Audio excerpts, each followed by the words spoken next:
Bismillahirrahmanirrahim. Assalamualaikum warahmatullahi wabarakatuh. Alhamdulillahilladzi anzalal furqan hudal linnasi wa bayyinatin minal huda.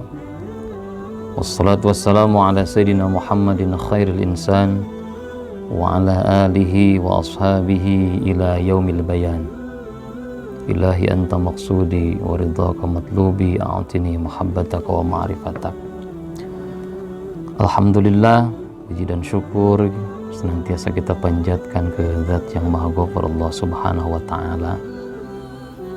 Karena atas kudrat iradat, rahmat dan maghfirahnya lah alhamdulillah pada hari ini di bulan yang penuh dengan keberkahan Allah Subhanahu wa taala, di bulan suci Ramadan, kita semuanya senantiasa diberikan kenikmatan oleh Allah Subhanahu wa taala. Wabil khusus nikmat iman, nikmat Islam serta nikmat kesehatan, sehingga kita semuanya masih diberikan kesempatan oleh Allah Subhanahu wa taala untuk beribadah di bulan yang penuh barakah ini, yaitu di bulan suci Ramadan.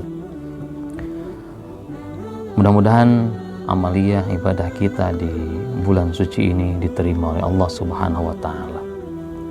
Salawat dan salam semoga selalu tercurah limpahkan kepada panutan alam uswah kita Kanjeng Nabi Muhammad sallallahu alaihi wasallam. Tak lupa kepada keluarganya, para sahabatnya, para tabi'in, tabi'in, dan mudah-mudahan kita semuanya mendapat syafaatul uzma nanti di yaumul qiyamah. Amin ya rabbal alamin.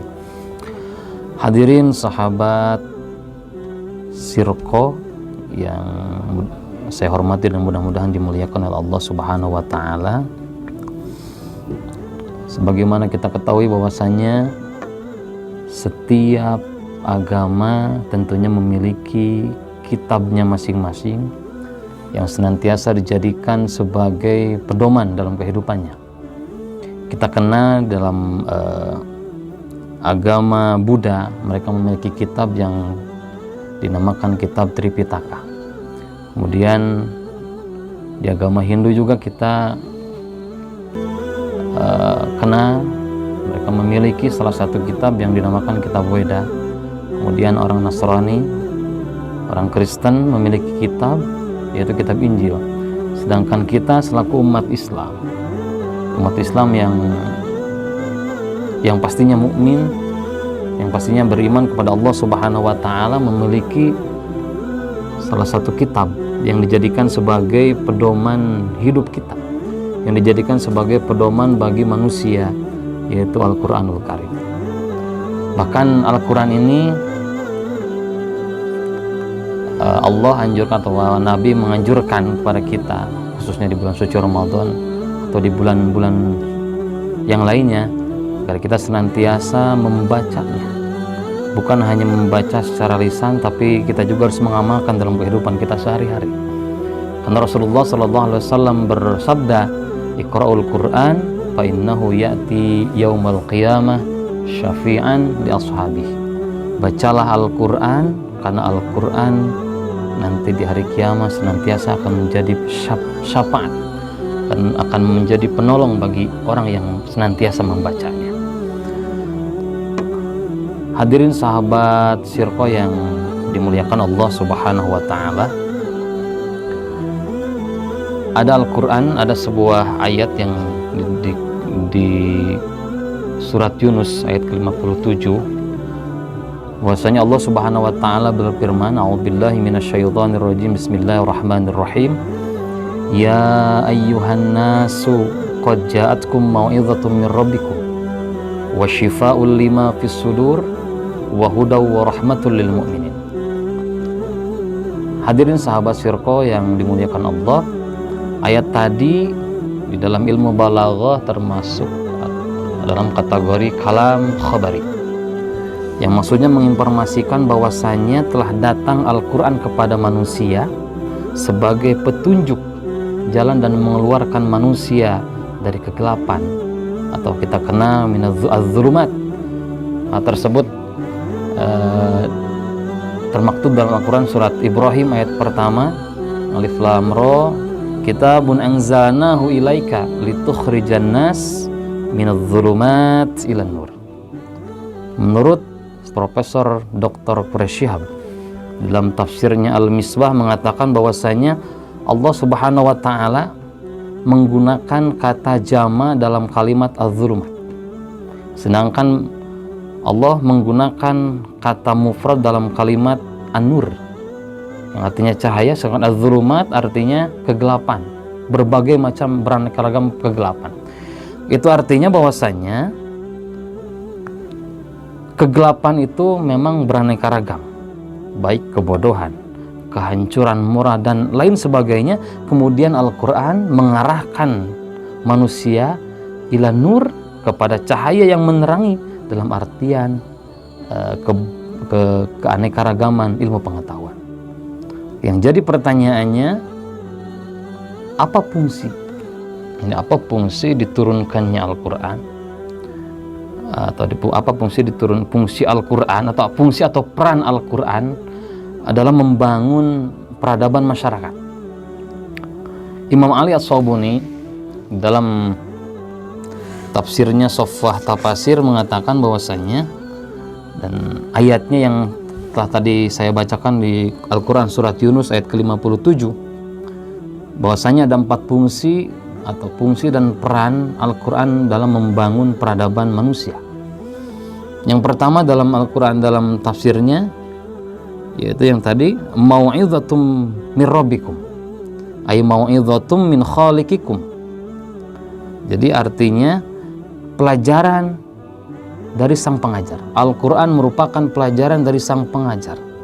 Bahkan Imam Al-Ghazali mengatakan dalam Jawahirul Qurannya bahwasanya seluruh cabang ilmu pengetahuan, baik ilmu pengetahuan yang terdahulu ataupun pengetahuan yang akan datang, itu semuanya bersumber dari Al-Quranul Karim. Buktinya apa? Karena Al-Quran menggunakan bahasa Arab, maka di sana muncul pelajaran ilmu nahwu dan sharaf.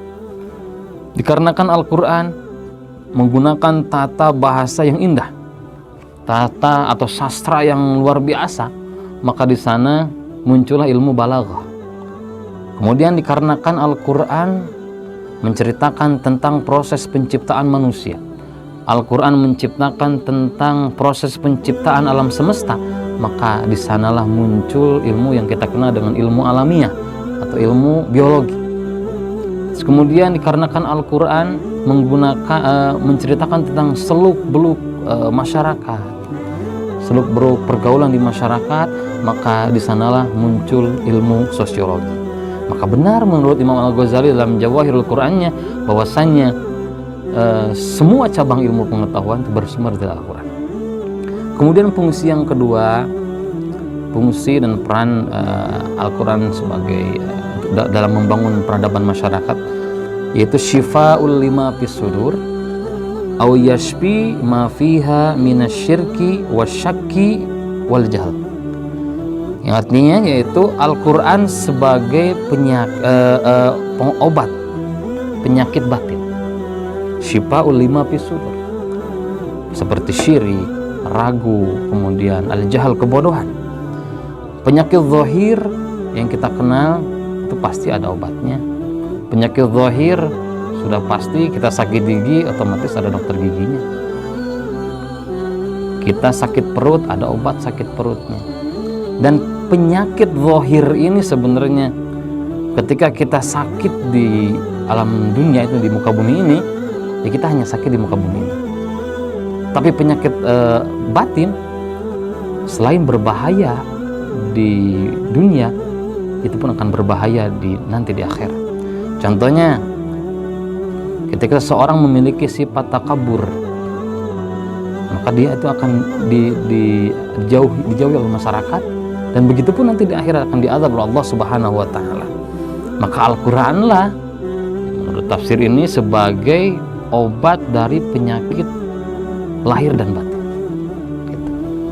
Kemudian yang selanjutnya, yang ketiga fungsi Al-Quran menurut kitab Sofwah Tafasir ini, yaitu hudan, ay syifa au hidayatun minadh dhalal, yaitu petunjuk. Al-Quran sebagai petunjuk bagi manusia dari kesesatan. Kenapa? Karena kalau Al-Quran Al-Quran sudah dijadikan petunjuk bagi seluruh manusia, tentunya tidak akan ada kesesatan di muka bumi ini. Pedagang tidak akan mau mencurangi dagangannya, tidak akan mau mencurangi timbangannya juga.